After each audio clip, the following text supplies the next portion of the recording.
So getting into the details. So obviously we knew Charlie Kirk was assassinated at UVU in the afternoon. About a 33-hour manhunt ensued, and I was winding down for the evening. And at exactly 8:02 on the 11th, I received a call from a friend of mine who happens to be a retired detective that worked for me for many years. I didn't put that out there initially. I wanted to protect that individual as much as possible. Unfortunately, in the court documents, which is standard, he was referenced as a retired Washington County deputy. So I didn't put that out there. It was in the court docs. I was trying to protect even that information and just saying retired law enforcement in general. So I get a call from my friend, and his said, "Hey, how you doing?" Good. And it's not, he's been retired a few years. We'll call each other. It's not unusual for me to get a call from him or vice versa. And at 8:02 p.m. he calls me. Hey, I can tell his voice is kind of shaky. So my first thought is, who died? Like who's he going to tell me that died? And then I couldn't fathom what actually came out of his mouth. So he said, "Hey, I know who Charlie Kirk shooter is. I know the family through religious association, and he's in Washington County now, and we're working on trying to get him to come in voluntarily." During that phone call, some information was provided about Tyler potentially having some suicidal ideations, was en route to a remote area of Washington County.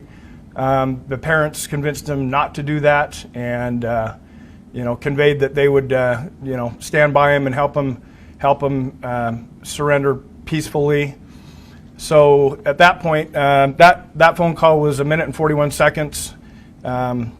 I immediately called Sheriff Mike Smith in Utah County, who I knew was at the incident command in Utah County. So for about 40 seconds, I'm telling Sheriff Smith, "Hey, I'm confident we have the shooter in Washington County. We're working on getting him to come in and surrender at my office." We didn't have him yet, and after about 40 seconds, Sheriff Smith's like, "Wait.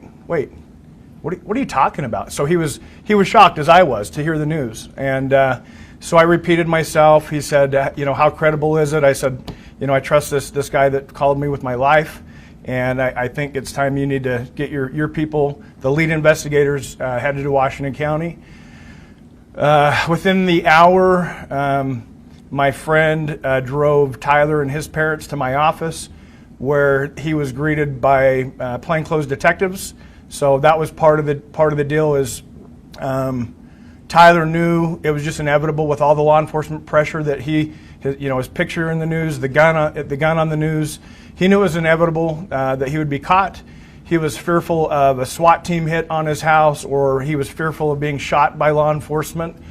So part of the negotiation and getting him to bring himself in was that we would treat it as delicate and as soft as possible to make him feel comfortable to where he would show up at my office, and that's exactly what happened. So essentially, we weren't the lead agency. Basically, it was about a 2.5 hour waiting in a room, not communicating with the suspect. Our job was not to interview. Our job was just to get him here. So after about 2.5 hours, we ended up getting federal agents and state agents in, and some of my detectives were asked to go out into the community and secure 2 locations, so the parents' home and the apartment that Tyler was living in, along with the vehicle that Tyler was likely driving up at UVU. So that's about it.